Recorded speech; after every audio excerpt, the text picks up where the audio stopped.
ঈদুল আজহা ঘনিয়ে আসার সঙ্গে পশু মোটাতাজাকরণে সৈয়দপুরের খামারগুলোতে বেড়েছে খড়ের চাহিদা। একই সঙ্গে বেড়েছে খড় কাটা মেশিনের চাহিদাও। খামারি থেকে দোকানি সবখানেই ধুম পড়েছে খড় কাটা মেশিন কেনার। বিভিন্ন দোকানেও বিক্রি হচ্ছে কাটা খড়। ঈদের আগে ও পরে এই মেশিনের চাহিদা থাকে সবচেয়ে বেশি, তাই মেশিন বানাতে ব্যস্ত সময় পার করছেন সৈয়দপুরের কারিগররা। স্থানীয় চাহিদা মেটানোর পাশাপাশি আশেপাশের জেলা রংপুর, দিনাজপুর, ঠাকুরগাঁও, পঞ্চগড়েও যাচ্ছে এই মেশিন। সিজনের সময় 3000 থেকে 3500 কেজি আমি উৎপাদন করতে পারি দুই মেশিনে। আর যদি অফ সিজনের মধ্যে কুরবানিটা পড়ে তখন দেখা যায় 5 থেকে 10% বাড়ে। কুরবানি হইতে হইতে আমাদের কাজের চাপ বেশি থাকে, এখন আমরা স্টক করি, এখন থেকে রাত দিন কাম করি। এগুলোর চাহিদা অনেক বাড়তি আছে। এখন মনে করেন ছোট মেশিনের বেশি চাহিদা আছে। এখানে মেশিনের রেটও খুব কম, অন্য জায়গা থেকে মানে রেট এখানে খুবই মোটামুটি কম, আর সার্ভিস ভালো। এরা যায়, আবার অনেক সময় কোনো প্রবলেম হলে এরা যায় নিজে ঠিক করে দেয়, কোনো সার্ভিস চার্জও কাটে না। আকার, বৈদ্যুতিক মোটর, ব্লেড অনেক কিছুর উপর নির্ভর করে এসব মেশিনের দাম।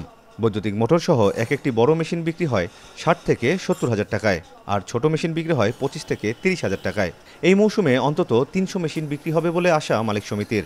সেই হিসেবে প্রায় 3 কোটি টাকার খড় কাটার মেশিন বিক্রি নিয়ে আশাবাদী তারা। প্লেন সিটের দামও বাড়ছে, অ্যাঙ্গেল ট্যাঙ্গেল সবই দাম বাড়ছে, মজুরি বাড়ছে, কারেন্ট বিলও বাড়ছে, এখন দোকান ভাড়াও বাড়ছে, মানে ফুল বিলে মানে আমাদের এখন খরচ বেশি। এখন তো দাম বাড়ছে, আর ওরকম মাল বিক্রি করে মনে পড়তা হয় না ওরকম। যদিও ইউক্রেন রাশিয়া যুদ্ধ শুরুর পর থেকেই সংকট তৈরি হয়েছে এর কাঁচামাল লোহা ও ইস্পাতের।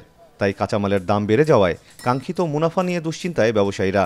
বিকল্প কোনো উৎস থেকে কাঁচামাল সংগ্রহের ব্যবস্থা করে দাম কমানোর আহ্বান ব্যবসায়ী নেতাদের। এত বেশি লোডশেডিং ইদানিং হচ্ছে যে ঠিকমতো উৎপাদন করতে পারছি না। তো এই চালিকা শক্তিকে টিকিয়ে রাখার জন্যে কাঁচামালের উপরে ভর্তুকি দিয়ে যেন কাঁচামালের মূল্য কম রাখার ব্যবস্থা করা হয়। উত্তরবঙ্গের ব্যবসার কেন্দ্রবিন্দু সৈয়দপুরে যতগুলো ব্যবসা হয় তার একটা বড় জায়গা দখল করে আছে এই লাইট ইঞ্জিনিয়ারিং শিল্প।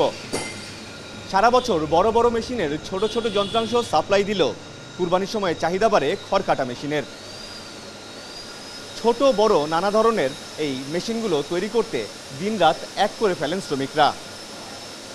আর এটাই এই মৌসুমে সৈয়দপুরের অর্থনৈতিক চাকাকে গতিশীল রাখে। আমিরুল বাপ্পি, এখন সৈয়দপুর।